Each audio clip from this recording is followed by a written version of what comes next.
Hello बच्चों, कैसे हो आप लोग। पढ़ाई अच्छे से चल रही है ना। चलिए ठीक है। आज जो है आप लोगों को एक ज़बरदस्त टॉपिक पे समझाऊंगा। और ये समझना कि अगर इसको आपने सुन लिया और समझ लिया और देख लिया अच्छे से, तो जो टेंस होता है ना, टेंस की जो शुरुआत होती है, यानी प्रेजेंट इंडेफिनिट टेंस। हाँ बच्चों, आज यही टॉपिक लेके आया हूँ। और पूरा का पूरा वीडियो देखना, स्किप मत करना। थोड़ा से भी स्किप करोगे और जो है आगे बढ़ा दोगे वीडियो को, तो पूरा मैटर आपको जो है समझ में नहीं आएगा, कन्फ्यूजन बना रहेगा। तो ध्यान रहे, पूरा का पूरा वीडियो देखिए। आओ आके देखते हैं, ठीक है। Present indefinite tense. Present indefinite tense.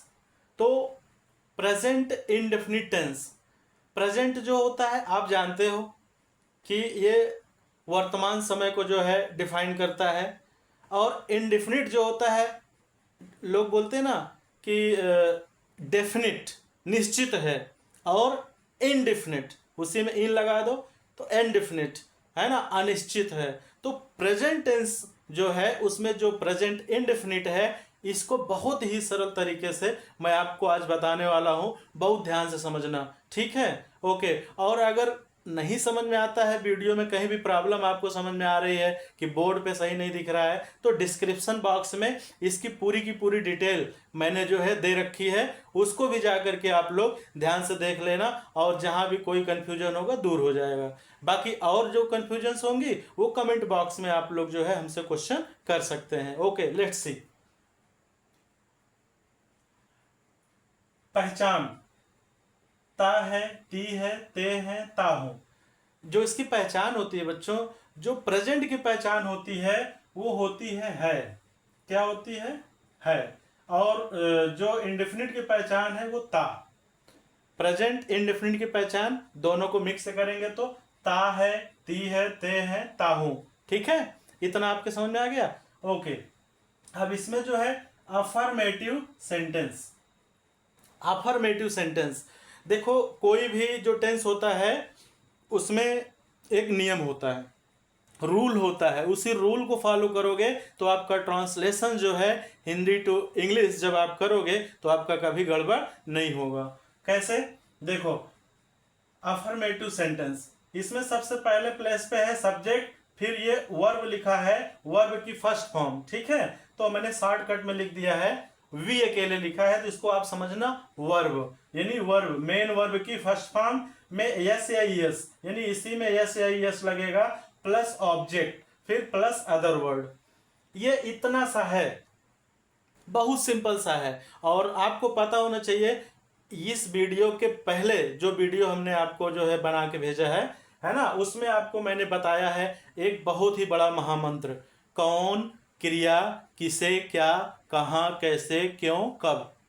हाँ बच्चों, इसको अपना माइंड में एकदम रिपीट कर लो, और जितना ये आपको जो है रिपीट रहेगा, जितना लर्न रहेगा, उतने तरीके से और उतने अच्छी तरीके से आप इसको जो है बेस्ट कर सकते हो। तो कौन, क्रिया, किसे, क्या, कहाँ, कैसे, क्यों, कब। अब उसी का जादू इस टेंस में आपको दिखाऊंगा, तो आपके समझ में आ जाएगा कि हाँ सर ने कितना सरल तरीके से जो है समझा दिया है। चलो, इसमें मैंने कुछ नोट्स लिखे हैं, उसको समझ लीजिए। और ये आपको अपने माइंड में जो है हमेशा याद रखना है। ठीक है, बहुत छोटी चीजें हैं, दो चार चीजें हैं, इसको ध्यान से समझो। पहला है, अंग्रेजी की सभी क्रियाएं बहुवचन में होती हैं। एक सेंटेंस ये हो गया, यानी अंग्रेजी की सभी क्रियाएं बहुवचन में होती है। जैसे गो हो गया, कम हो गया, वास हो गया, ये सभी जो है बहुवचन में होती है, प्लूरल नंबर में होती हैं। ठीक है बेटा। फिर उसके बाद दूसरे में मैंने बताया, यस या यस लगाने पर एक वचन में आ जाती हैं, यानी अंग्रेजी की जितनी भी वर्ब्स हैं वो सब जो है प्लूरल नंबर में होती हैं, और उसमें लास्ट में जो है जब एस या ई एस लगा देंगे तो वो जो है सिंगुलर नंबर में आ जाएंगे। बराबर। आगे देखो, अगला क्या है, अगर सब्जेक्ट, इसको ध्यान देना, ये है सब्जेक्ट। अगर सब्जेक्ट एक वचन का हो तो वर्ब भी एक वचन की होनी चाहिए। इतना ध्यान देना, अगर ये जो सब्जेक्ट है, अगर ये सिंगुलर नंबर है, ठीक है, तो इसकी जो वर्ब है वो भी सिंगुलर नंबर ही होनी चाहिए, तब आपका ट्रांसलेशन सही होगा, परफेक्ट होगा। और यदि अगर सब्जेक्ट बहुवचन का हो तो वर्ब भी बहुवचन की होनी चाहिए। यानी सिंपल सा फंडा है। अब इसको आप समझ लो, अगर सब्जेक्ट एक वचन का है तो वर्ब भी एक वचन की, और जो है सब्जेक्ट बहुवचन का है, हाँ, तो आपका वर्ब भी बहुवचन की होगी, ठीक है। चलो अगला जो है, इसमें आपने देखा कि यस या ईएस, यानी वर्ब जो है सिंगुलर नंबर में लाने के लिए यहाँ पर दो चीजें हैं कि यस लगेगा कि ईएस लगेगा। तो इसका भी मैंने जो है एकदम कंफ्यूजन दूर कर दिया है। ये देखो HIOSUX, इसको आप पढ़ सकते हो हियो शख्स, है ना। तो ये जो अंत में रहेगा, यानी कि वर्ब के अंत में, अभी मैं आपको समझा रहा हूं, वर्ब के अंत में अगर ये जो है लेटर रहेंगे तो समझ लेना उसमें ईएस लगेगा। क्लियर हो गया? देखो कैसे, यहां एज जैसे मैंने दिया है कि टीच, टीच में देखो यहां लास्ट में एच है, टीच में लास्ट में एच है ना, तो अब इसमें क्या हमने लगाना है, अगर इसको सिंगुलर नंबर में लाना है तो हमने यहां ईएस लगा दिया। क्लियर हो गया? ये है सिंपल सा, बस इतना सा रूल है। इतना रूल अगर आप लोगों ने अच्छे से समझ लिया तो समझ लेना कि ट्रांसलेशन आपको करने से दुनिया की कोई ताकत नहीं रोक सकती है। ये मेरा दावा है और वादा है, ठीक है।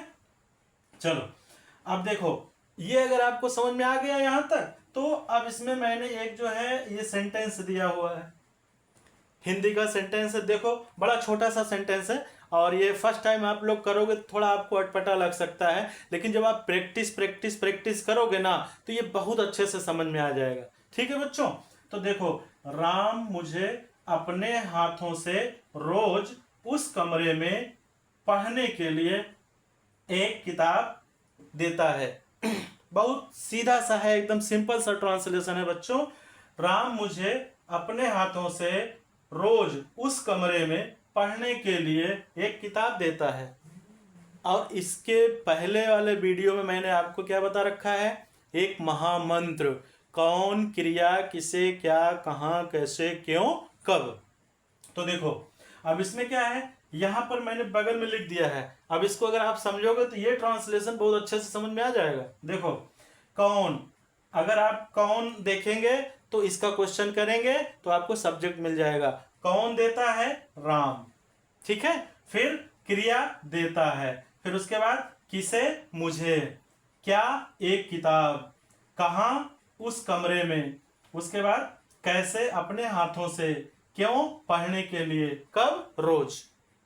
अब ये जो लिखा हुआ है इसमें जो है, राम देता है मुझे एक किताब उस कमरे में अपने हाथों से पढ़ने के लिए रोज, जी, इसी फ्लो में आप क्या करोगे, इसकी अंग्रेजी जो है पहचान करके, जैसे यहां राम है तो इसको राम लिख देंगे, देता है का गिव हो जाएगा, फिर मुझे का मी हो जाएगा, एक किताब का ए बुक हो जाएगा, उस कमरे का हो जाएगा इन दैट रूम, और अपने हाथों से विद हिज हैंड्स, और उसके बाद पढ़ने के लिए टू रीड, और उसके बाद डेली है। बस सिंपल सा, इसको मैंने यहाँ अरेंज कर दिया। देखो कौन, राम, फिर क्रिया गिव्स, फिर किसे, मुझे यानी मी, और क्या, ए बुक यानी एक किताब, इन दैट रूम यानी उस कमरे में, विद हिज हैंड्स यानी अपने हाथों से, टू रीड माने पढ़ने के लिए, और डेली माने रोज। एकदम सरल है ना। इसको इतने सरल तरीके से मैंने समझा दिया, अगर आप इसको एक बार देख लोगे तो मेरा ये जो है दावा है कि आप लोग कभी जीवन में नहीं भूलोगे, ठीक है। चलो ठीक है, कोई दिक्कत नहीं है, लेकिन एक बात आप ध्यान दो, अगर लक्ष्य बड़ा होता है ना, अगर लक्ष्य बड़ा होता है तो ये समझ लेना कि आपको हार्डवर्क भी जबरदस्त करना पड़ेगा, ठीक है। वो किसी ने कहा है ना कि ये इश्क नहीं आसान, बस इतना समझ लीजिए ये आग का दरिया है और डूब के जाना है।